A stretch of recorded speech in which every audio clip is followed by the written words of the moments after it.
Mas, como está escrito, olho nenhum viu, ouvido nenhum ouviu, mente nenhum imaginou o que Deus preparou para aqueles que o amam. 1 Coríntios 2:9. Você já se sentiu em meio de uma grande batalha, uma luta entre o bem e o mal? Muitos, menos as pessoas seculares, percebem isso. E nos sentimos assim porque essa luta é real. Estamos em uma grande batalha entre o bem e o mal, entre Cristo, o bom, e Satanás, o mal. Depois de estragar o plano A de Deus para a humanidade em relação ao primeiro casal, Satanás passou a descarregar suas baterias do mal contra cada homem e cada mulher, seja ele cristão ou não cristão. A guerra de Satanás contra aquele que já reconheceu Jesus como Salvador é violenta. Tanto é que a Bíblia nos manda vestir a armadura de Deus. Vistam toda a armadura de Deus, para poderem ficar firmes contra as ciladas do diabo. Efésios capítulo 6, verso 11. Não pensemos que a vida de servo de Deus é feita de rosas sem espinhos. A verdade é que a luta é muito grande e por duas razões básicas. Primeiro, continuamos sendo seres humanos e sujeitos aos problemas deste mundo. E segundo, passamos a combater o inimigo espiritual, pois ele é impiedoso e violento. Se não fosse a armadura de Deus e sua proteção e misericórdia, todos os servos de Deus estariam perdidos. Satanás não tem poder sobre nossas vidas e por isso ele age através de ciladas, a traição. Veja o que diz a Bíblia. Estejam alertas e vigiantes. O diabo, o inimigo de vocês, anda ao derredor como leão, rugindo e procurando a quem possa devorar.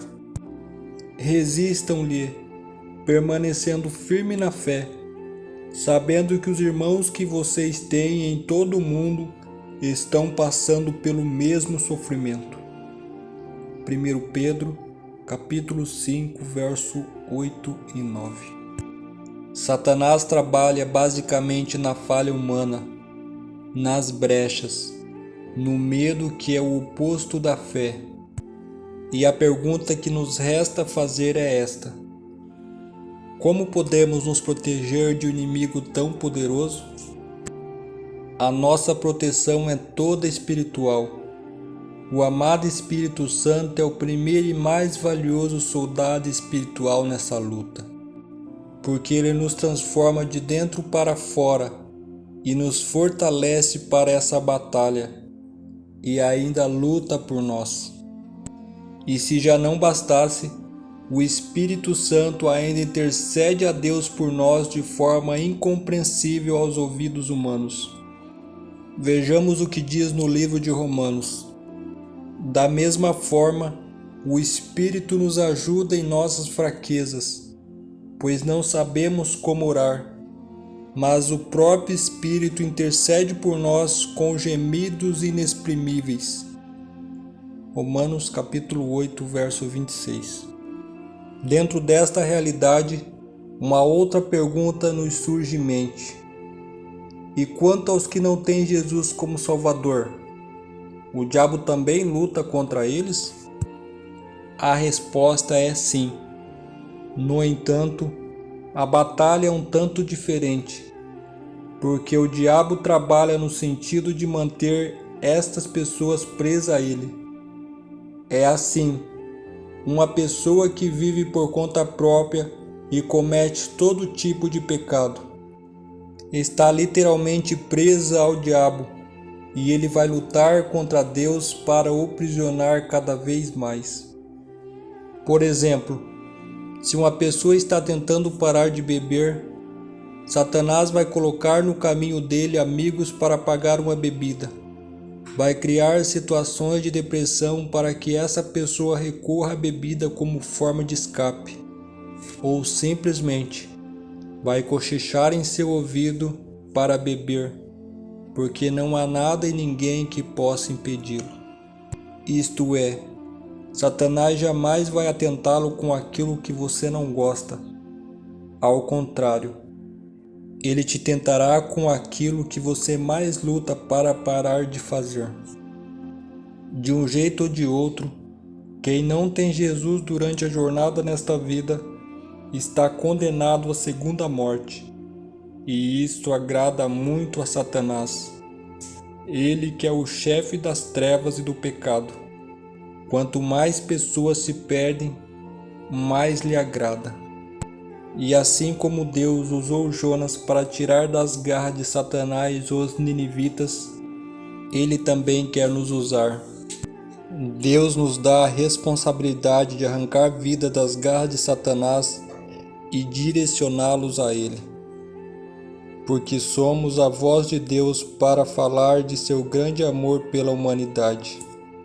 É evidente que a salvação é matéria unicamente de Deus, mas nossa parte precisa ser feita para ser devidamente usada pelo doce Espírito Santo, que convence do pecado, da justiça e do juízo.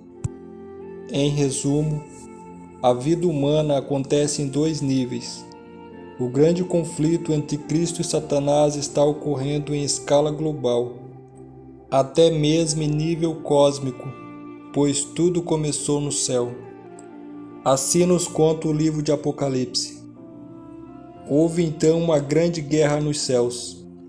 Miguel e seus anjos lutaram contra o dragão, e o dragão e os seus anjos revidaram. Apocalipse capítulo 12, verso 7. No entanto, na confusão dos eventos, podemos facilmente perder a visão geral do plano de fuga de Deus para este mundo. Guerras, agitações políticas e desastres naturais podem nos manter em um desamparado terror. Mas a orientação profética nos ajuda a ter em mente o panorama geral do destino aonde estamos indo e como chegaremos lá. O grande conflito também ocorre em nível muito mais pessoal. Todos nós, individualmente, enfrentamos desafio de fé em nossa vida cotidiana. E se não vivermos até a segunda vinda de Jesus, também enfrentaremos a morte. Nesta semana, que é a última desse trimestre, veremos como podemos descansar em Jesus diante da agitação global e do nosso desconhecido futuro, pelo menos em curto prazo. Em longo prazo, as coisas parecem muito mais promissoras de fato. Querido Deus, nos ajude a ficar firme diante as ciladas de Satanás. E apesar de não podermos nos livrar deste conflito, que possamos se manter firmes contra esse inimigo tão perverso e cruel. Nos revista, Pai, de sua armadura. É o que pedimos em nome de Jesus. Amém. Até a próxima.